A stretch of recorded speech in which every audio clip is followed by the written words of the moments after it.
Entonces, la clase de hoy vamos a ver lo que son los árboles de decisión. Entonces, vamos a ver lo que son árboles de decisión y el objetivo de esta clase va a ser responder las siguientes preguntas. ¿Qué es un árbol de decisión? ¿Cómo calcular la impureza de Gini para un nodo y para sus subnodos? ¿Y qué hacer cuando las columnas de mi tabla son nominales, ordinales, y cómo puedo calcular justamente la impureza de Gini? Ok, entonces empecemos con la definición de un árbol de decisión. De hecho, les quiero preguntar, ¿alguien de ustedes ya sabe lo que son árboles de decisión? O sea, eh, creo que en algunas cosas se llegan a ver, pero no me acuerdo si en la carrera se llega a ver. ¿Alguien se acuerda un poquito qué es un árbol de decisión? Pues me acuerdo, o sea, al final el objetivo es clasificar cosas, ¿no? Mm, Pero el árbol de decisión funciona, o sea, está en base a un árbol binario, que es una estructura de datos, ¿no? exactamente, Y el chiste es como que en cada nivel tú preguntas cosas respecto a tu vector. perfecto. Lo único que no quisiera dejarte que se te quede eso en la mente es, no forzosamente los árboles de decisión tienen que ser para clasificación. De hecho, vamos a ver, o sea, ahorita lo vamos a hacer para clasificación, que es el caso fácil, pero se pueden utilizar también para regresión. ¿Ok? Entonces, que de hecho el truco que se acaba haciendo, que algunos modelos de clasificación, lo que haces es como ponerlo, o sea, si quieres hacer cosas de regresión con un modelo que originalmente es de clasificación, lo que puedes hacer es como, ok, si yo lo que quiero es hacer la regresión de los precios de una casa, pues lo que hago es hacer como en lugar de tomar los precios como un continuo, voy a ponerlo como si fueran clases, ¿no? Entonces lo pongo una casa de eh, 1 millón a 2 millones, una casa de 2 millones a 3 millones, de 3 a 4. Y entonces esas nuevas clases que me estoy inventando, las ocupo para hacer una especie de regresión, ¿no? Entonces, en general, los árboles de decisión son modelos que pueden ser ocupados tanto para regresión como para clasificación, y como tú bien decías, tienen adentro esta idea de tener que hacer decisiones para saber a qué nodo te mueves. Entonces, pues justo, los árboles de decisión son modelos los cuales usan múltiples decisiones binarias para hacer una predicción. Se podría utilizar otro tipo, no solamente decisiones binarias, sino ternarias, cuaternarias o otras áreas, pero realmente podrías capturar la misma idea de cuando tienes, digamos, 3 decisiones con hacer 2 veces 2 decisiones, ¿no? O sea, si quiero hacer 3 categorías, pues primero digo A y no A, y luego digo, si caíste en no A, pues te digo B y no B, ¿no? Y entonces eso ya me lo puede clasificar en 3 cosas. Entonces, en sí, no necesito hacer toda esta instrumentación para decisiones más allá de binarias, porque con las binarias podría reproducir cualquier otro tipo de decisión. Y su estructura está definida por, en sí, estas 4 cosas, que son raíz, nodos y subnodos, ¿no? Y las hojas. Y cada nodo contiene un condicional del tipo if. Aquí me estoy refiriendo como que decides, ¿ocurre esto o no ocurre esto? ¿No? En sí eso es lo que un nodo te va a preguntar. Ahora, pues vamos a ver este ejemplito. Y por ejemplo, aquí uno quiere saber si debo de elegir esta nueva oferta de trabajo. Y entonces este va a ser mi nodo raíz, ¿no? Que es la primera vez que hago una pregunta. Y pues la primera pregunta puede ser el salario. Estábamos aquí. Entonces aquí quiero ver si me conviene aceptar o no una oferta de trabajo. Entonces mi primera decisión, ¿no? que voy a hacer es, ¿el salario es por lo menos de 50,000? Sí y no. Si no es de 50,000, pues no lo quiero, ¿no? Porque yo ya trabajo muy bien y yo mínimo, porque soy buen data science, quiero una oferta de más de 50,000 pesos, ¿no? Ahora, si sí es de más de 50,000, me toma más de una hora dirigirme a mi trabajo. Si sí, pues tampoco lo quiero porque yo ya puedo encontrar mejores trabajos que me queden cerca de mi casa. Si no, esa oferta de trabajo incluye café gratis. Pues como a mí me encanta el café, entonces si sí tiene café gratis, entonces acepta la oferta, y si no, pues no, declínala, ¿no? Entonces, que de alguna manera piensen que es un proceso que, pues para muchas cosas uno hace, ¿no? O sea, como que en nuestra cabeza, para tomar ciertas decisiones, sí estamos pensando, ay, ¿cumple con esto o no? ¿Cumple con esto o no? Ok, y me fijo de todas estas, ¿no? Pues cumplió esta. Bueno, pues entonces, ¿cuál es la decisión que debo de tomar? ¿Cuál es la respuesta que debo de tomar acerca de este planteamiento, ¿no? Y en este caso fue, ¿cuánto me dan de salario? ¿Qué tan lejos está el trabajo?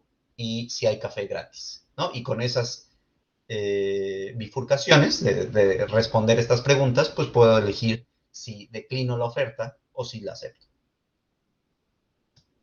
Ahora, pues eso se puede aplicar para otras cosas, ¿no? Aquí es un árbol que vamos a ver, bueno, que está hecho para decidir si das préstamos o no. O sea, imagínate que eres un banco y entonces voy a ver los historiales de mis clientes y con respecto a eso decido si darle un préstamo, ¿no? Entonces, primero veo si su ingreso es de menor a 1,500 pesos o mayor a 1,500 pesos. Luego, si sí es mayor a 1,500 pesos, años de empleo actual. Pues si tiene menor a 1, pues no le ofrezcas nada, porque estás pensando que aunque sí gana un poquito más de dinero, pues tiene bien poquito trabajando, ¿no? Entonces, pues no es confiable, ¿no? Si ya tiene que gana, bueno, aquí 1,500 pesos es poquito, ¿no? Entonces habría que ponerle un poquito más de ceros, pero si gana 1,500 pesos o $1,500 al mes, por decir algo, y además ya tiene más de un año de empleo, pues sí, dale la chamba.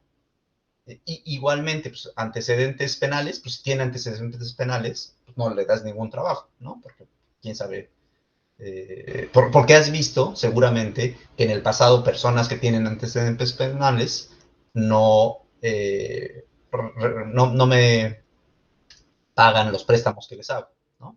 Entonces, así con estas preguntas, años en el empleo actual, mayor, menor, y realiza pagos con tarjeta de crédito, menor, sí o no, ¿no? Entonces, noten que cada vez voy bifurcando. Ahora, lo que les estaba diciendo es, el primer nodo se le llama nodo raíz. Los nodos, digamos, cada una de estas bolitas donde estoy haciendo una pregunta, le llamamos nodos. Y a las que están en los extremos, a cuando ya tomo mi decisión, se le llaman hojas, ¿no? O sea, piensen que en sí es como un árbol invertido, ¿no? Sí podríamos haberlo dibujado al revés, pero a los de Machine Learning nos gustan los árboles de decisión desde arriba hacia abajo, ¿no? Pero pues es un árbol. Ok, y los nodos que están o sea, que no son los de raíz y que no son hojas, pues les llamamos nodos internos. Otra cosa importante es que noten que aquí estoy no solamente con variables, digamos, sí puedo tomar variables, por ejemplo, que aquí son numéricas y hacer una pregunta binaria, ¿no? Si eres mayor o menor a cierta cantidad, ¿no? Entonces, o sea, lo que necesitan en cada nodo es hacer una pregunta que su respuesta sea sí o no, o sea, que tenga una respuesta binaria, y con esa respuesta binaria se mueven a otras preguntas o a otros nodos hasta poder elegir cuál es la clase a la que perteneces. Ahorita, aunque le comentaba a Julio que no tomemos que los árboles de decisión solo son para clases, para explicarlos, el primer acercamiento nos conviene hacerlo sí pensando que son clases. Ya después vamos a ver cómo se hace esta parte de hacerlos para regresión, pero ahorita sí pensemos en que nuestros problemas son para escoger clases. Ya que hay otro donde elijo o no hacer un descuento, ¿no? Ahora,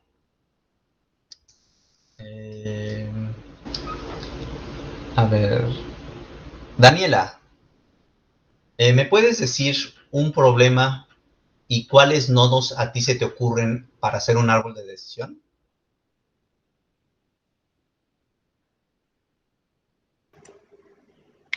A lo mejor para eh, si alguien solicita como empleo para ver si sí lo aceptan o no. ¿Ok? ¿Y como qué Y preguntas binarias se te ocurren? podría ser eh, si tiene más de un año de experiencia, si a lo mejor maneja o alguna herramienta necesaria para el empleo.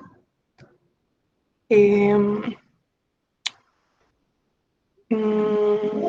¿Qué carrera? Bueno, si estudió alguna carrera que se afina al empleo. Perfecto, ¿no? Entonces, ya respondiendo esas preguntas, uno podría elegir o no si el candidato es adecuado o no. Perfecto, muy bien, muy bien. Ahora, eh,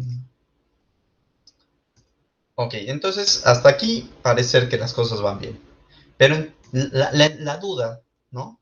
Sería cómo podríamos, o sea, noten que nuestro problema es, o sea, de alguna manera podemos pensar que nuestro problema es, tengo una tabla y quiero predecir la última columna, ¿no? Ahora, imagínense que la tabla es nada más bueno, o sea, la duda que queremos ahorita resolver es cómo generar estas preguntas, ¿no? ¿Cómo elegir, por ejemplo, este umbral de cuando decías, el empleo que gane 50,000 pesos, o sea, más, o sea, que pagan más de 50,000 pesos o menos de 50,000 pesos, ¿no? Ese era como el umbral que escogí para elegir o no los siguientes nodos. Pero noten que podría haber dicho, no, pues yo no quiero 50,000, quiero 60,000, ¿no? Quiero 70,000, quiero, no sé, o sea, dependiendo de tus datos, de alguna manera tendrías que encontrar cómo generar estos nodos, ¿no? Quisiéramos encontrar un proceso que si tú me das una tabla, yo te puedo decir cómo generar esos nodos, ¿no? Y entonces lo que vamos a hacer con esto de Gini es encontrar una forma de decidir cuál es tu primer nodo y además, o sea, ahorita vamos a primero verlo cuando tenemos puras cosas dicotómicas, o sea, sinos, ceros y unos, y ya después lo vamos a generalizar para el caso cuando tengas categorías o cuando tengas números reales, o cuando tengas, o sea, tanto nominales como ordinales, ¿no? Entonces, ¿qué se va a hacer? Primero vamos a calcular la impureza de Gini, ¿no? Ahorita les quiero dar los pasos, tanto para el nodo como para sus subnodos, ¿no? Sea lo que sea ahorita la impureza de Gini, que es lo que vamos a ver eh, eh, en un momentito, lo vamos a calcular tanto para el nodo como para los subnodos. Ahora, dado esta impureza, vamos a elegir cuál de los posibles nodos tiene la menor impureza. O sea, lo calculamos para varios, o sea, podemos decir, ¿cuáles de estas 5 preguntas tuvieron la impureza más chica? Pues esta lo tuvo más chica. Pues ese va a ser el nodo que pegues ahí, ¿no? Y ya por último, bueno, ese sería el candidato a pegar, pero hay un paso extra que es ver si la impureza que ya tenías ahí es más grande o no que la que tenías. O sea, si yo quiero agregar un nuevo nodo, primero me fijo si sí vale la pena agregarlo. ¿Y cómo me fijo? Pues con el estado actual de esa ramita, veo si todavía puedo reducir más la impureza o mi impureza se empeora, ¿no? O sea, si pones esa otra pregunta, de hecho, se te echa a perder tu árbol, ¿no? Entonces, estos son en sí los 3 pasos que vamos a seguir cuando vamos a, bueno, que vamos a hacer para cuando hacemos un árbol de decisión, pero como siempre, estos los está haciendo internamente Python o nuestras librerías. Pero sí es muy importante entender qué está haciendo adentro, ¿no? Ahora, una cosa que también es muy importante de los árboles de decisión es que sí nos permiten ver cuál fue la forma de elegir las cosas, ¿no? O sea, sí puedo decir, si tú me das un nuevo caso, puedo seguir la escalerita, la trayectoria. de por dónde se fueron, de este nuevo caso, qué condiciones cumple, y entonces con eso saber por qué se le está dando o no esa categoría, ¿no? Es decir, a diferencia de otros modelos, por ejemplo, si tengo una regresión, aún una regresión lineal, ¿no?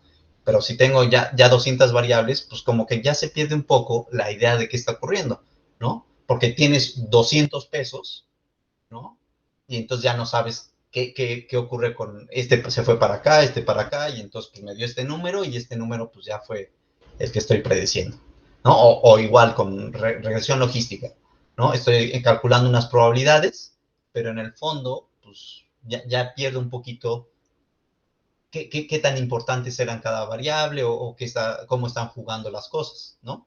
En cambio, con los árboles de decisión, es muy concreto. Uno puede, o sea, de hecho, Python tiene muchos comandos para decir, además quiero ver cuál es el árbol, ¿no? Y entonces te hace este dibujo, ¿no? Que se ve bien padre, y entonces ya puedes decir, pues sí, tiene todo sentido. Entonces, eso, justo, eso además nos permite corroborar si sí está haciendo las cosas lógicas que uno espera, ¿no? O sea, si de repente, por ejemplo, si una de las preguntas fuera el que está pidiendo un préstamo tiene antecedentes penales, y por algo como que le estás dando muchos préstamos a los que tienen antecedentes penales, pues seguramente algo hiciste mal, ¿no? Dado que tú ya sabes que en tu historial normalmente los de antecedentes penales pues, no son buenos clientes, ¿no? Por decir algo. Ahora, eso tanto nos sirve, les digo, para ver si las cosas las estamos haciendo con respecto a los fundamentos que uno ya tiene en la cabeza, y por otro, para entender qué está haciendo nuestro algoritmo. O sea, no se queda como algunos otros, un poquito oscuros en sus engranes que están moviendo para hacer las cosas. Aquí uno hasta puede dibujar el árbol y decir, pues sí, pues tiene sentido porque se fue por aquí, dijo esto, dijo aquello, ¿no? Ahora, ¿cómo se calcula esta impureza de Gini? La vamos a calcular tanto para, o sea, ahorita estoy pensando, un nodo es bueno, sí, una de las preguntas, y los subnodos son sus dos hijitos, ¿no? Sus dos subnodos, sus dos extremos, ¿no? Entonces, para un nodo se va a calcular su impureza de Gini como el promedio, la media ponderada de las impurezas de los otros, ¿no? Entonces, como que sí, sigo con esta incógnita de cuál es la impureza de Gini, y ahora sí, la impureza de un Gini de un subnodo va a ser 1 menos la probabilidad de ser positivo al cuadrado menos la probabilidad de ser negativo al cuadrado. Ok, ahorita todavía sigue muy oscuro, ¿no? Por lo menos si aquí paráramos la clase, pues, ¿qué es eso de la probabilidad de ser positivo y la probabilidad de ser negativo? Entonces, vamos a aterrizarlo con un ejemplo para que nos quede bien qué significa esto de 1 menos positivo y 1 menos negativo. Entonces, imaginémonos que tenemos esta tabla, ¿no? Donde tenemos dolores de pecho. De hecho, esta idea, o sea, este ejemplo lo saqué de un canal que se llama StatQuest, que es súper genial. Ahí les recomiendo mucho que lo vean. Pero entonces, de ahí viene este ejemplo. Entonces, tenemos dolores de pecho, que tenemos sí o no. Tenemos buena circulación, sí o no. Arterias bloqueadas, sí o no. Y lo que queremos es saber si la persona está enferma, ¿no? Y es un sí o no. Les digo, ahorita vamos a hacer el caso más sencillo, donde tanto nuestras variables son dicotómicas, como tanto nuestras X como nuestra Y son de solo 2 valores. Ahora, vamos a ver cómo calcular el coeficiente, la impureza de Gini. Ahora, para el dolor de pecho, si nosotros pusiéramos este nodo, ¿qué es lo que va a ocurrir? ¿No? O sea, nosotros tenemos estos datos y queremos empezar a construir nuestro árbol, ¿no? Entonces, para empezar a construir este árbol, pues tendríamos que decir, pues puedo agarrarme la pregunta dolor de pecho, sí o no, puedo agarrarme la pregunta buena circulación, sí o no, o puedo agarrarme la pregunta alertas bloqueadas, sí o no, ¿no? Eso lo pongo como mi nodo raíz, ¿no? El primer nodo. Ahora, con respecto a la pregunta dolor de pecho, pues noten que si me voy a que sí tuvo dolor de pecho, pues me voy a fijar cuántos enfermos, dado que sí tuvo dolor de pecho, ¿no? Entonces esta tabla se sigue y si yo sumo sus valores, pues me salió que de esos que me dijeron que sí tiene dolor de pecho, ¿no? O sea, ya nada más me estoy fijando, por ejemplo, en el renglón 1, en este otro renglón, y en este, ¿no? O sea, solamente los renglones que dijeron sí, en dolor de pecho, y veo qué pasó, si estaban enfermos o no. Y entonces cuento cuántos hubo, y aquí me dijeron, hubo 105, que tanto dijeron sí aquí como dijeron sí acá. Y luego hubo 39 que dijeron sí aquí y dijeron no acá, ¿no? O sea, por ejemplo, este de por acá, ¿no? Este dijo sí aquí y dijo no acá, entonces ahí va uno de esos que cuentan para acá. Análogamente, si tú respondes la pregunta dolor de pecho no, pues tienes que enfermo dado no dolor de pecho, o sea, cuando ocurren que no está enfermo y no tiene dolor de pecho. Entonces, por ejemplo, este de por acá, este cuarto individuo, pues no tuvo dolor de pecho y no estuvo enfermo, entonces lo pongo aquí. Y así cuento, lo pongo aquí y así cuento los 34 que sí tuvieron que no tuvieron dolor de pecho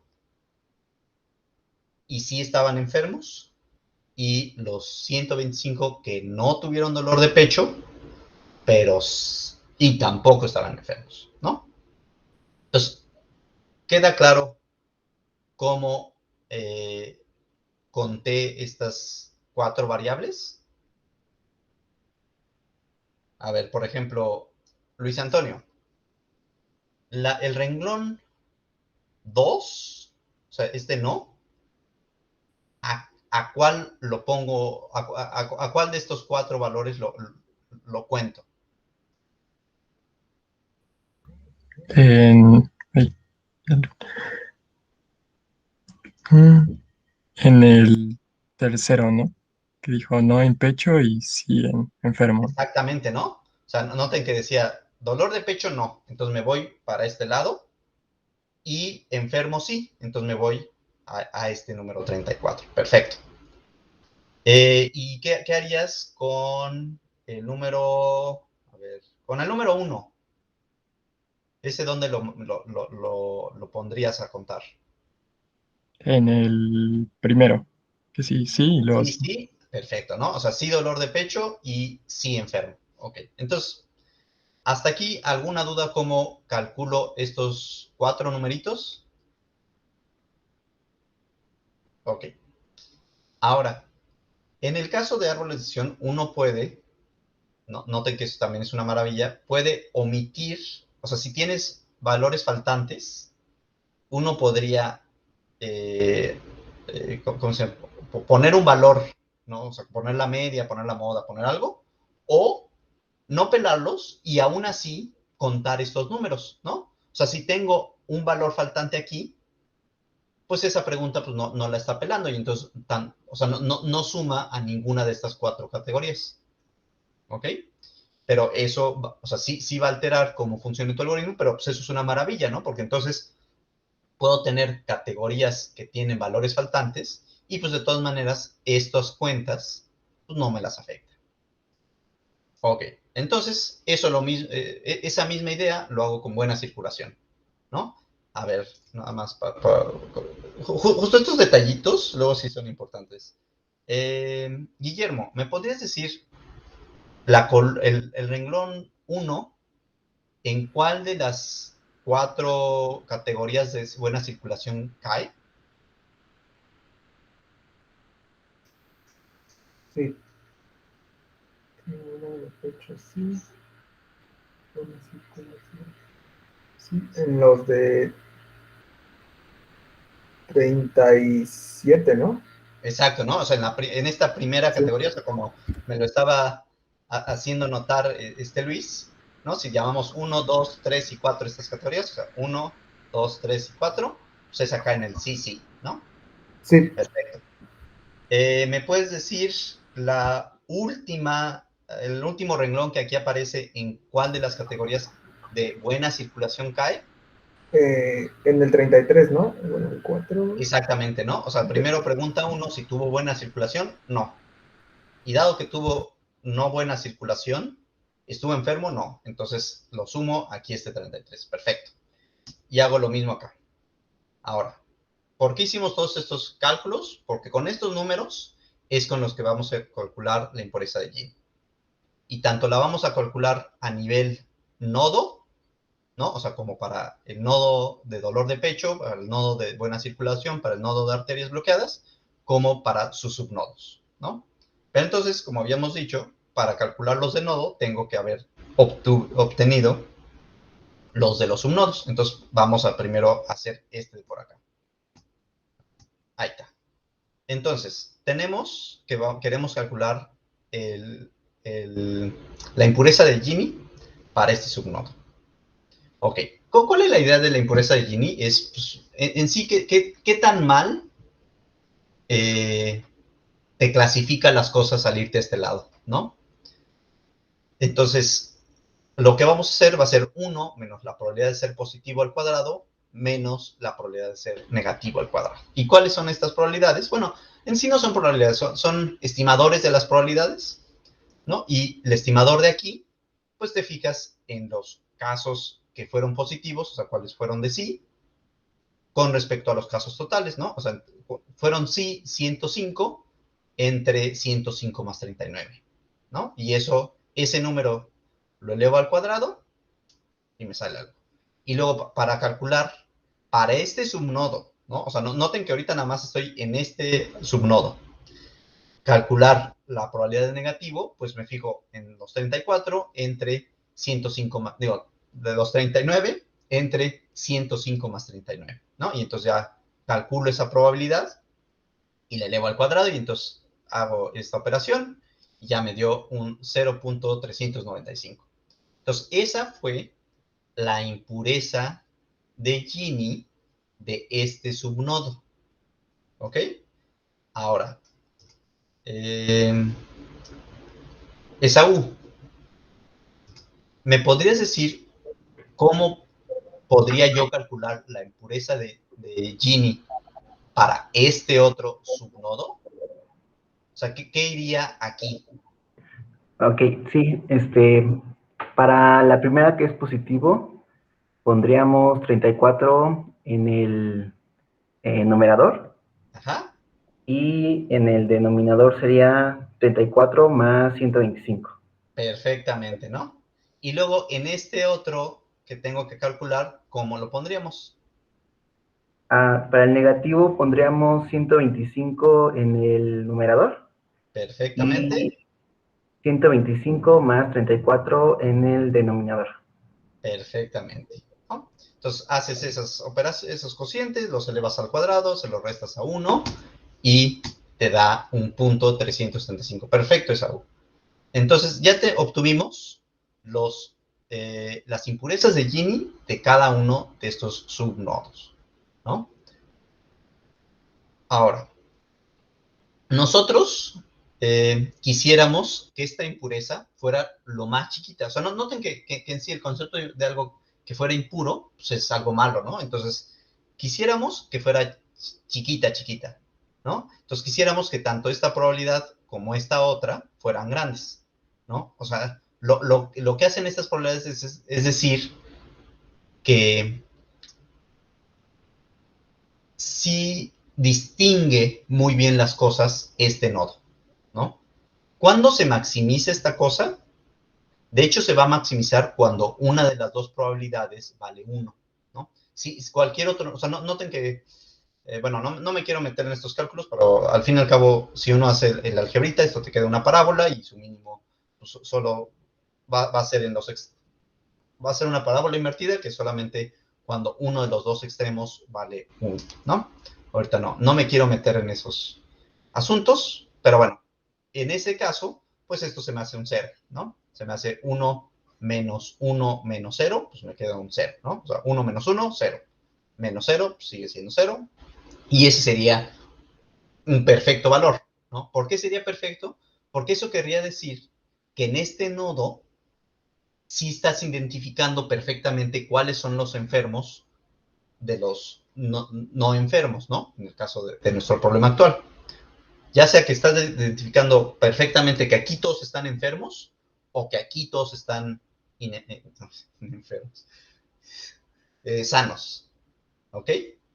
Entonces ese sería como el objetivo principal de un nodo, ¿no? Ser tan definido que solo tuviera categoría de enfermos o solo tuviera categoría de sanos, ¿no? Pero como va a haber una mezcla, pues quisieras que esa mezcla fuera lo más chiquita posible, ¿no? O que tengas muy poquitos enfermos o que tengas muy poquitos sanos, ¿no? Cualquiera de las dos es buena, ¿no? Porque me está categorizando muy bien a mis valores en ese nodo. Ahora, ya supimos cómo calcular los coeficientes de Gini de los subnodos. Y ya habíamos dicho, o sea, estos son los subnodos de este nodo de por acá, que para calcular los del nodo, pues hacíamos una media ponderada, ¿no? Y entonces, ¿qué es una media ponderada? Pues agárrate, ¿no? O sea, ¿qué tantos cayeron en este lado, ¿no? La probabilidad de caer en este lado por la probabilidad de caer en este lado. Ahora, ¿cómo sale en este 144? Ah, pues sumas 105 más 39, te da 144, ¿no? Es entre los posibles individuos que hubo aquí, que sería los 144 de aquí, de esta suma, más los 159 de acá, ¿no? Porque esos son como, en este nodo, ¿cuántos hubo en total? ¿Ok? Entonces, esa es la probabilidad de caer en el sí, o sea, de irte para este nodo, pues sumas estos dos, y eso te da 144, entre la suma de estos dos, más la suma de estos dos, ¿ok? Y análogamente, bueno, y eso lo multiplicas por el coeficiente de Gini que este tuvo, y para este otro, pues divides cuántos individuos fueron acá entre el total de individuos, ¿ok? Y eso ya pues, te da un punto 364. Ahora, Guillermo, para el caso de buena circulación, ¿cuál es la ponderación, ¿no? de este nodo? O sea, ¿cuál sería este coeficiente, pero para este nodo? En el numerador para ese nodo irían 37 más 17 más 127, ¿no? Perfecto. ¿Y en el denominador? En el denominador iría el 37. En No, el o sea, numerador, a ver, en el numerador iría 37 más 127. Perfecto. Y en el denominador iría... la suma de los dos de abajo. ¿Me puedes decir cuáles son esos números? Nada más para... Sí. 37 más 27 Ajá. y el otro es 100 más 33. Ajá. O sea, sería 37 más 127 más 100 más 33. Perfecto, Sí, ¿no? que es como la Entonces, distribución de todo. perfecto. Ese sería la ponderación para lo que nosotros calculáramos de impureza de Gini de este nodo, que ya vimos cómo se hace. Luego eso lo multiplicamos por este, ¿no? Por el número que ahorita tú me dijiste, ¿no? Y análogamente para este. Perfecto. Muchas gracias, Guillermo. Ahora, con esos cálculos, o sea, noten que entonces tengo que calcular la impureza de Gini de este subnodo, y luego la impureza de Gini de este nodo, la impureza de Gini de este subnodo, y con ellos calculo la impureza de Gini de este nodo. Y análogamente para estos últimos. Y entonces, pues ya, si uno hace esos cálculos, te obtienes estos tres números. Y mi pregunta es, a ver,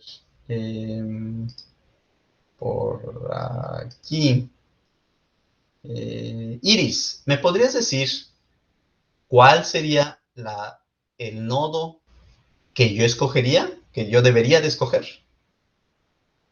Habíamos dicho que el más pequeño, ¿no? Exacto. Entonces sería el de 0.36. Perfecto, ¿no? Entonces, nuestra primera pregunta sería buena circulación. ¿Ok? Entonces, esa sería nuestro nodo raíz. Es decir, recordando que nosotros tenemos esta tabla, uy, ya me tengo que ir hasta acá, tenemos esta tabla y tenemos estos posibles primeras preguntas, sería dolor de pecho o buena circulación o arterias bloqueadas. Y dado que ya calculamos qué tan bien separan las cosas cada una de estas tres preguntas, y vimos que la de buena circulación es la mejor cita porque es la que hace que sean más separadas las cosas, ¿no? Entonces, en nuestro en nuestro nodo raíz, tendríamos que poner eso.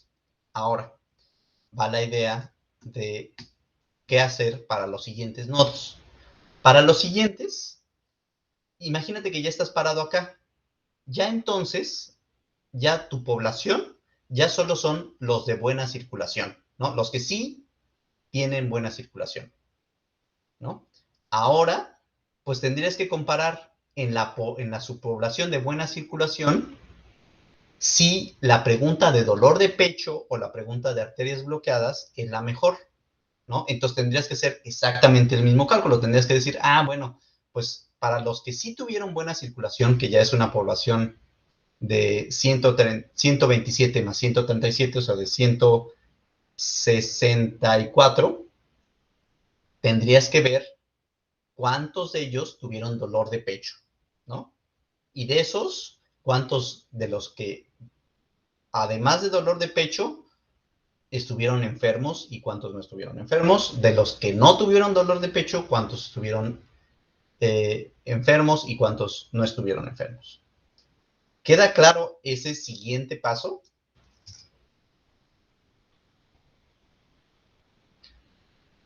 ¿O lo vuelvo a repetir? ¿Lo puedo volver a repetir, por favor? Con mucho gusto. A ver. Cuando nosotros estamos en el primer paso, te agarraste a toda tu población, ¿no? Y entonces, suponiendo que estos son los resultados para toda tu población de estas preguntas, pues habíamos dicho que mi primer nodo a poner es el de buena circulación, ¿no? Entonces ya puse mis dos ramitas. Ahora, para elegir qué le pego a esta ramita, o a esta hojita, más bien, a este nodito, pues me voy a fijar ahora del subconjunto de solamente con buena circulación, es decir, solamente los que dijeron sí aquí, ¿no? ¿Qué está pasando para las preguntas de dolor de pecho, ¿no? O sea, primero para dolor de pecho. Entonces, para el subconjunto que dijo de sí, de tener buena circulación, ahora me fijo quiénes tuvieron dolor de pecho. ¿Ok? Entonces, los que me dijeron que sí tuvieron dolor de pecho, pues tantos. Y entonces me fijo cuántos de ellos estuvieron enfermos. Es decir, que sí tuvieron, o sea, ya lo que voy a hacer es, si tuviste buena circulación y si tuviste dolor de pecho, sí estuviste enfermo. Pues lo sumo y pongo el numerito en el equivalente a este. Ahora, buena circulación sí, dolor de pecho sí, pero no estabas enfermo. Entonces llenaría el espacio equivalente aquí. Y así análogamente para estos dos. Sí, eso sí les queda claro entonces cómo hacer un siguiente de nodo. ¿Dijiste algo, Guillermo? No, sí me queda claro. Ok. Entonces, o sea, ya que tuviste tu primera ramita, luego cuando quieres hacer nuevas divisiones, nuevos nodos, pues vuelves a hacer lo mismo, pero ahora con el subconjunto que responde esa pregunta, ¿no? O sea, si te fuiste para el lado de sí, pues entonces ya nada más me fijo en los que dijeron sí, ¿no? A la buena circulación, ¿no?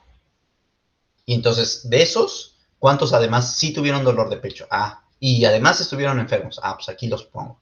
¿Y cuáles? Sí, buena circulación, sí dolor de pecho, pero no enfermos.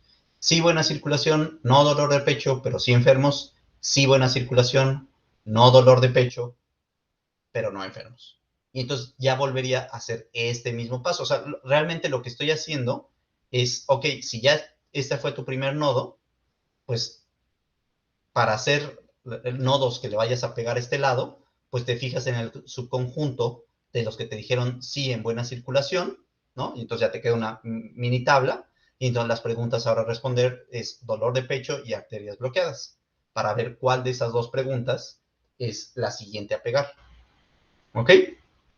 Y entonces la pregunta, o sea, justo lo que ahora uno calcularía es saber cuál de entre dolor de pecho y arterias bloqueadas sería el nodo que uno debería de pegar en esta posición, ¿no? O sea, dado que tienes buena circulación, pues ahora a eso les pego arterias bloqueadas, ¿no?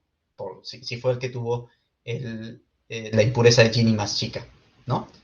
Ok, entonces, como ya ahorita se me acabó el tiempo, no quiero apresurarme, porque sí está muy, muy delicadito estos temas, y además es un tema de lo más bonito, y van a ver estos árboles de decisión, que luego vamos a generalizar, y vamos a hacer random forests, que son una maravilla, que toma esta idea y la vuelve a hacer más y más grande.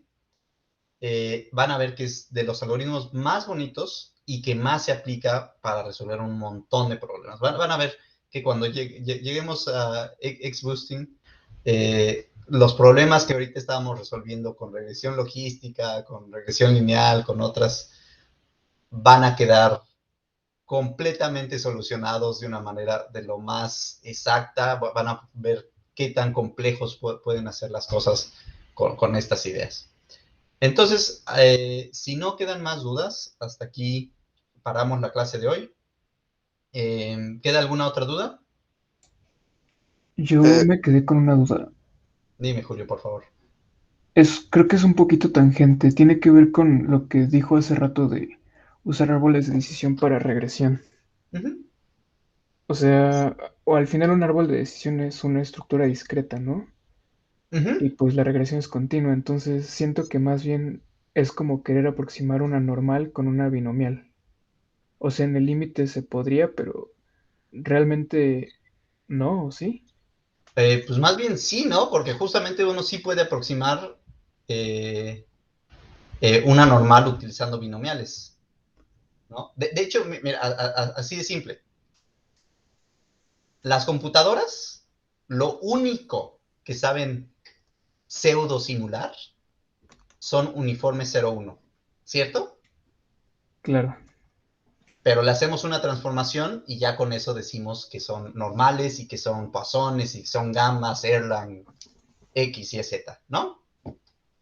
Pero realmente lo único que saben simular es disque normales 0,1, que al fin y al cabo pues ni son, digo, no debí decir normales, uniformes 0,1, que al fin y al cabo ni son uniformes 0,1 porque sus números de dígitos son finitos, ¿no? Entonces, a lo más, las computadoras saben simular una discreta uniforme.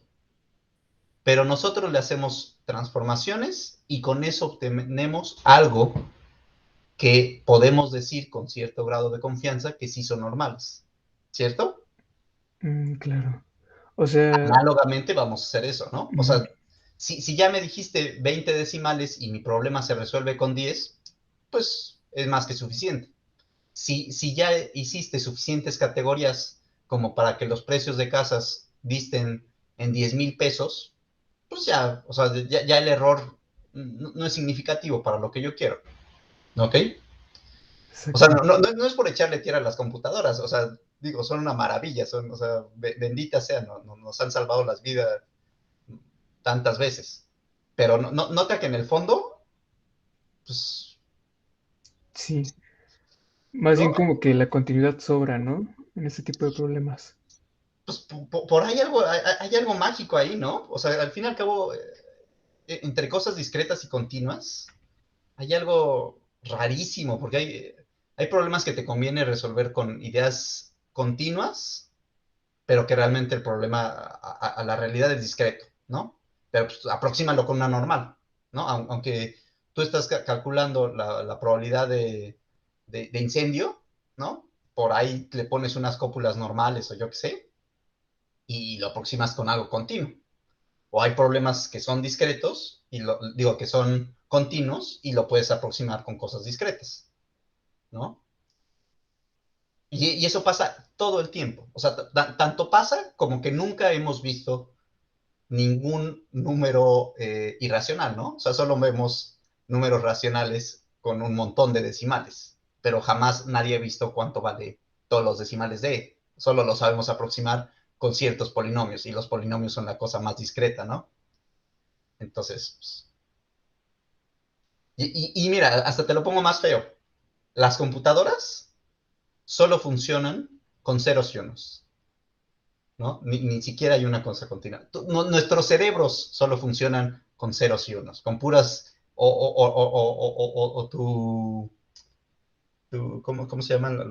Las células cerebrales que disparan bombas. Neuronas.